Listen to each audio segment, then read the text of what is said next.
Alô, alô, W Brasil, aqui quem fala é a Bárbara. E a Stephanie, do estúdio Bárbara Ribeiro. Hoje a gente vai falar de um assunto que todo empreendedor deveria saber, mas poucos sabem. Plano de sucessão. Chama o síndico e vem comigo.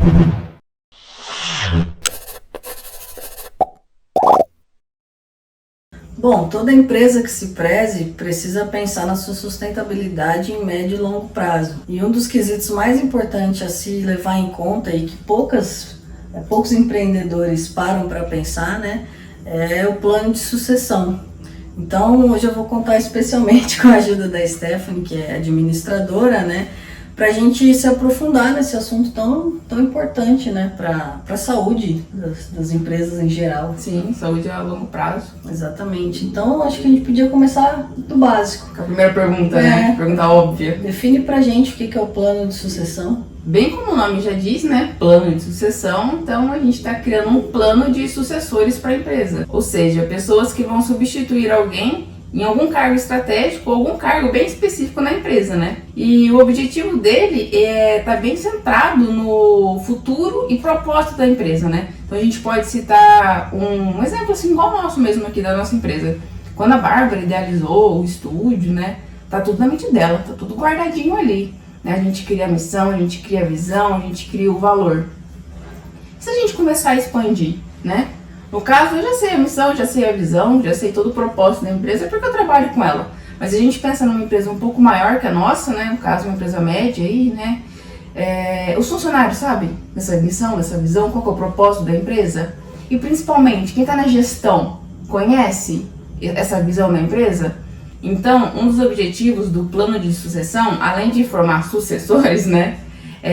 Mostrar para essas pessoas qual que é realmente, né, a identidade daquela empresa, né, qual que é o objetivo dela, né, e para onde ela quer caminhar.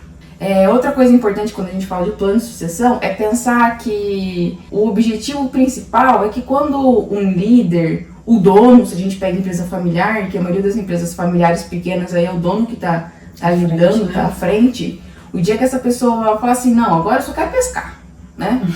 Vou me aposentar, meus filhos que se cuidam. Vamos pensar numa situação drástica também, né? A gente não sabe o dia de amanhã, né? Sim, ainda mais no cenário atual, tá complicado. De repente acontece alguma coisa, um mal súbito, enfim, a pessoa vem a faltar e aí?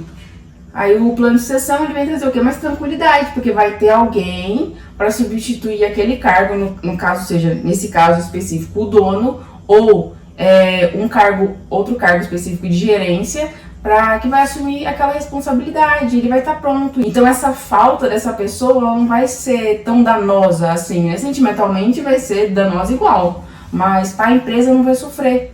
Ela vai ter alguém ali que vai ter as habilidades, né? E vai estar pronta para imprevistos, né? Qualquer coisa que vier a acontecer, se tem um plano de sucessão estruturadinho, funcionando, pode acontecer qualquer coisa que a empresa vai ter sempre alguém ali, né? Tomando as rédeas da empresa. Acho que a gente pode pontuar também que o plano de sucessão ele não serve só para alguém que está nesse cargo e de repente não quer estar mais, tipo abriu mão disso ou faleceu, enfim. Mas também para uma empresa que quer crescer e precisa de gestores em outros setores ou precisa de um cara acima que deva ter competências que esse dono ainda não tem, né? Então, o plano de sucessão é bem abrangente, serve para diferentes propósitos, para que no fim essa substituição de mão de obra intelectual seja o mais tranquila possível. E o mais legal quando a gente pensa assim em plano de sucessão, né? Quando a gente pensa em cargos em geral de liderança, né? O líder ele tem um perfil, né? Você tem um jeito de liderar, eu tenho outro jeito de liderar. E o plano de sucessão não tem o objetivo de, por exemplo, assim, fazer a Stephanie ser a Bárbara, ou a Bárbara ser a Stephanie, não. Ela tem o objetivo de pegar, assim, quais as competências inerentes à atividade da Bárbara, a Stephanie, que vai assumir esse cargo, precisa ter. Qual que é a essência da Bárbara que a Stephanie tem que ter? Não liderar da mesma forma, pelo contrário. O líder, né, a pessoa que está ali à frente, ela tem a liderança dela, tem o jeito dela. Só que ela precisa ter algumas competências, né, algumas habilidades que são essenciais, né, àquele cargo. Então, o plano de sucessão, ele tem todos esses objetivos, assim, mas no final das contas, é um passar assim, de cargo mais tranquilo. Exatamente. E estratégico, né? E estratégico. Que é o mais importante. Pra você não ser pego de surpresa, de supetão, assim, né? Porque dói no bolso, dói em tudo quando você é pego de supetão. Mas aí você pode estar se perguntando por que a gente resolveu abordar esse assunto e por que eu falei lá no início do vídeo que todo empreendedor deveria saber, mas poucos sabem.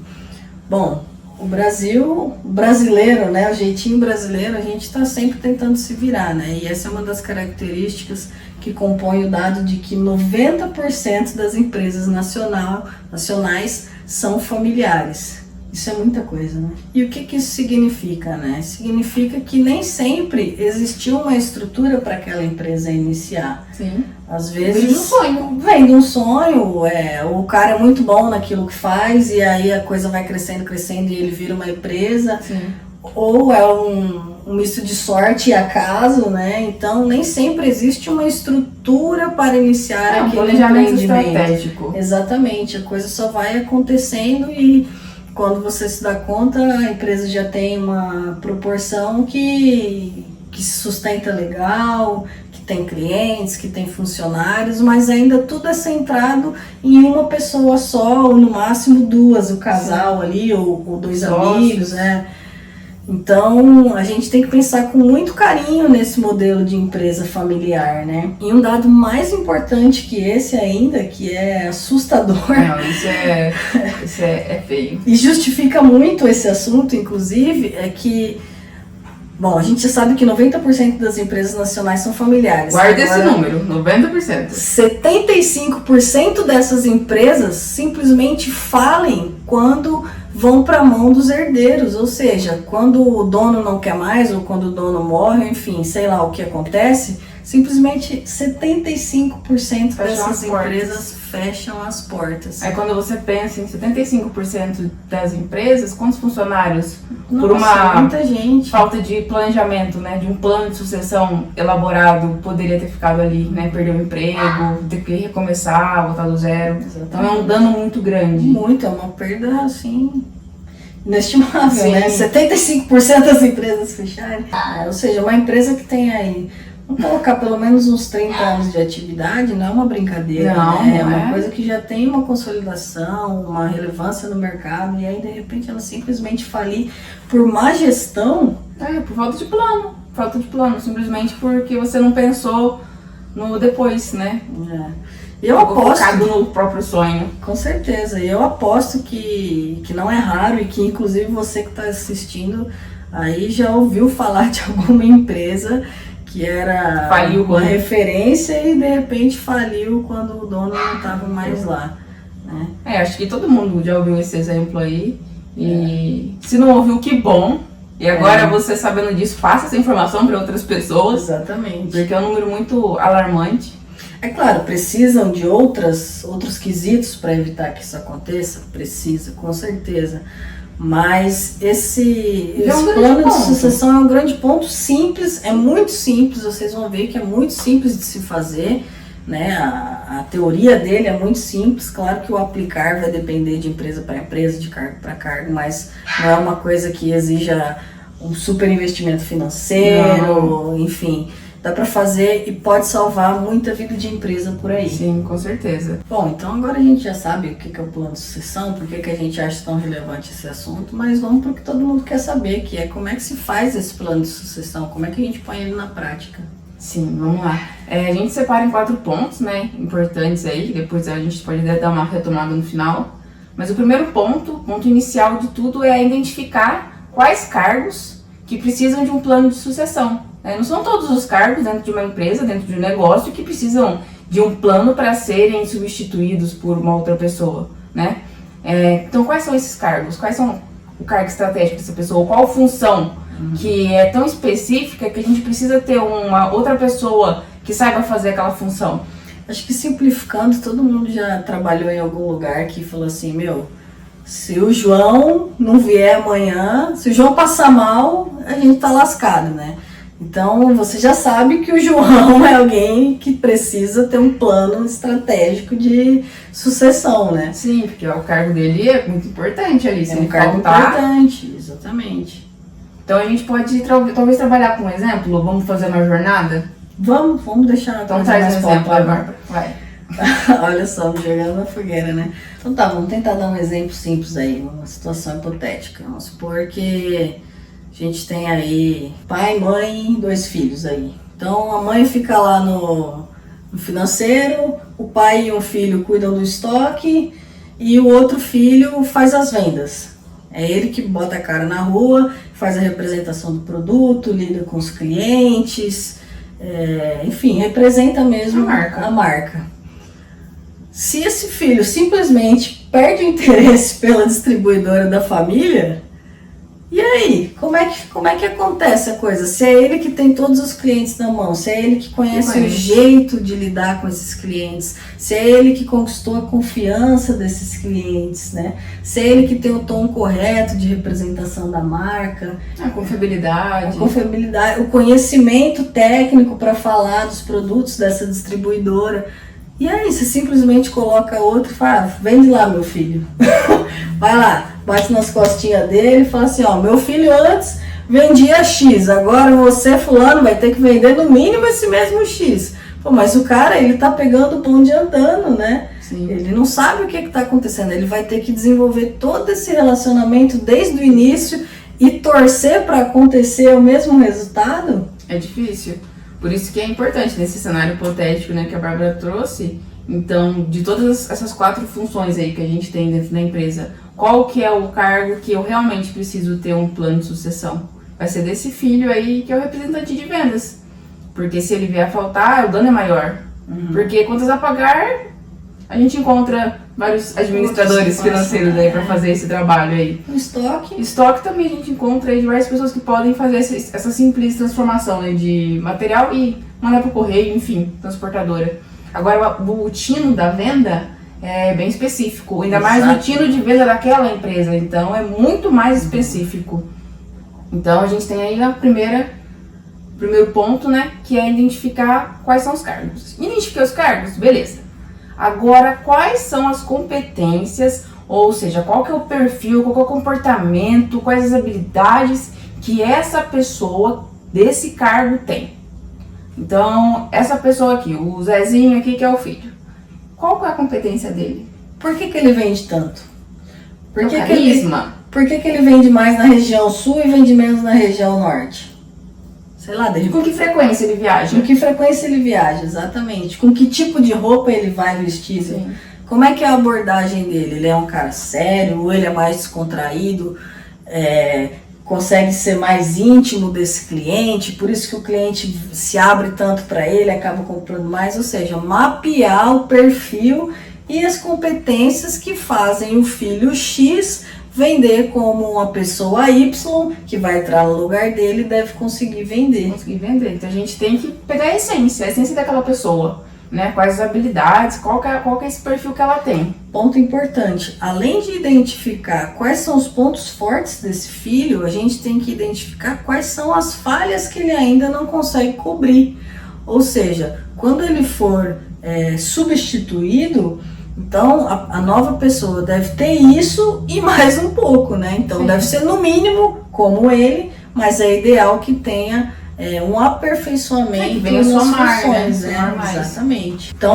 Então, ponto 1. Identificar o cargo que precisa ser substituído, né? A função que tem a relevância suficiente para ter um processo de sucessão. Um processo de sucessão. Ponto 2. Mapear as competências que quem já está nesse cargo tem, ou as competências que seja um novo cargo, de repente, precisam ter. Então, vamos pro ponto 3. Ponto 3 acho que é o ponto assim mais óbvio, né? Agora, se eu sei qual que é o cargo, se eu sei o que a pessoa tem que ter, eu preciso encontrar quem são as pessoas que podem substituir. Processo seletivo. Se a gente tem uma empresa aí, uma média empresa, média empresa, a gente já consegue olhar dentro do quadro de funcionários e identificar quais são as pessoas que possuem aquele comportamento, aquele perfil, que podem talvez entrar nesse processo. Se não tiver, não tem problema, o mercado de trabalho está aí, né, aberto para encontrar essas pessoas. Então é todo um processo seletivo que você vai começar a estabelecer. Exatamente. É claro que esse processo seletivo deve ser pautado em todos os tópicos anteriores que a gente citou. Aí depois que você encontra essa pessoa, seja ela dentro da sua própria equipe ou fora da sua equipe, né, que já tá no mercado de trabalho, você vai trazer ela, conversar, explicar para ela qual que é o objetivo, né, porque não é um objetivo de curto prazo, é um objetivo de médio e longo prazo, essa pessoa, que ela vai substituir aquela lá que está em atuação em determinado período, né, não vai ser tipo da noite pro dia. Então ela tem que estar bem ciente de onde ela está entrando, o porquê que ela está entrando, o que se espera dela. Exato. Feito isso, a pessoa, ok, eu quero assumir essa bomba aí, vamos entrar. Aí você tem que fazer o quê? Desenvolver e acompanhar, seja uma pessoa ou várias pessoas. Nesse período aí, quando a gente pensa em processo interno, assim, geralmente a gente escolhe mais que uma pessoa. Depois que você escolhe essa pessoa, você tem que elaborar um PDI para ela, que é um plano de desenvolvimento individual, com todas as métricas que essa pessoa ela vai ter que se desenvolvendo durante o período. Vai ter que definir também qual vai ser a periodicidade que você vai se reunir com ela para mapear se ela está atingindo os objetivos que você estabeleceu ali. Ah, ela está tendo comportamento X, ela está realizando determinada tarefa, se ela está atendendo os requisitos. Se ela não estiver atendendo os requisitos, ela não se adequou àquela vaga, aquele perfil que a empresa precisa, a gente vai ter que começar de novo. Outro processo seletivo. É legal pensar também nesse plano de desenvolvimento individual aí, que você tenha tópicos bastante específicos para avaliar essa pessoa. Não adianta colocar assim, tem que ser mulher, tem que ser formada em administração, responsável, bom relacionamento interpessoal, sabe? Isso aí, gente, é muito genérico, né? E outra, isso aí é o básico do básico do básico. Se dar bem com a sua equipe é o mínimo. Sim. Ser responsável é o mínimo, né? Então, vamos colocar metas específicas. Aprender, compreender os valores da empresa e aplicar na prática. Compreender as especificidades do produto ou do serviço. Desenvolver melhor a comunicação. O vendedor tem que comunicar bem, né? Então vamos ser específico, porque assim você consegue efetivamente medir, né, o desempenho e identificar se essa é a pessoa ideal para o que você pretende, né? Se ela for, quando chegar o momento certo de você fazer uma sucessão que já seja planejada mesmo, assim, determinada data tal pessoa vai sair da empresa, ou determinada data a pessoa ela vai ir para outro cargo, precisa substituir, ótimo. Mas se não for o caso da pessoa vir a faltar, nossa, você já tem alguém ali já engatilhado. Exatamente. Nossa, é muito mais fácil para a saúde da empresa. Sim. Já ter alguém pronto. Porque o setor vai ficar mais tranquilo, os colaboradores que estão em volta do processo vão ficar mais tranquilos, porque eles não vão se sentir sem chão, perdidos, né? Então, para a gente finalizar esse vídeo aí, vamos só repassar rapidinho quais são os quatro tópicos principais para você fixar na mente aí. Vamos lá. Identificar cargos, mapear as competências, selecionar os candidatos, né? E depois desenvolver as competências e acompanhar esses candidatos aí durante o período. Mas eu quero finalizar esse vídeo trazendo uma coisa assim que eu acho muito importante, que a gente ainda não é pai nem mãe, né? Mas quando a gente tem aquele sonho assim, não é sem minha empresa, eu quero que meu filho vista a camisa e tome posse dessa empresa. Às vezes você tem que sentar com seu filho e conversar. Exato. Será que esse é o sonho dele? Será que ele quer? Será que nosso filho no futuro vai querer ser um marqueteiro, um designer, uma pessoa comunicativa com a gente? Talvez não, talvez o sonho dele seja simplesmente fazer uma outra atividade que não tem simplesmente nada a ver com a nossa. Então você tem que saber que ele não é obrigado a ser o patrão, né? No dia que você decidir passar na bola. E nem funcionário, de repente ele não quer nem se envolver na empresa. Simplesmente você entender isso, quando você entender isso, você vai poder o quê? Preparar outra pessoa de fora. E saber com quem você pode contar. Né? Sim, porque não dá pra contar, né? Com a imagem de que o filho ele tem que ser seu sucessor. Ele não tem que ser. Isso quem escolhe é um acordo entre os dois, né? Sim. Se ele realmente quer assumir o lugar dos pais dentro da empresa, se ele se sente, veste a camisa, ou se não, coloca outra pessoa da sua responsabilidade que vai deixar a empresa crescer aí. A empresa vai ser da família ainda, né? Os tanto a parte boa quanto a parte ruim vai pertencer à família, mas nem que outra pessoa que não seja do sangue ali continue gerenciando ela. Exatamente. Bom, o mais importante de tudo, o principal que a gente quer com esse vídeo, claro, passar um pouquinho de conhecimento para vocês, mas principalmente que a gente consiga melhorar a saúde e a vitalidade dessas empresas. Nós somos uma empresa familiar, nós sabemos como é que é isso, e crescendo às vezes aos trancos e barrancos, não ter direito a um direcionamento, não começar às vezes com a estrutura ideal.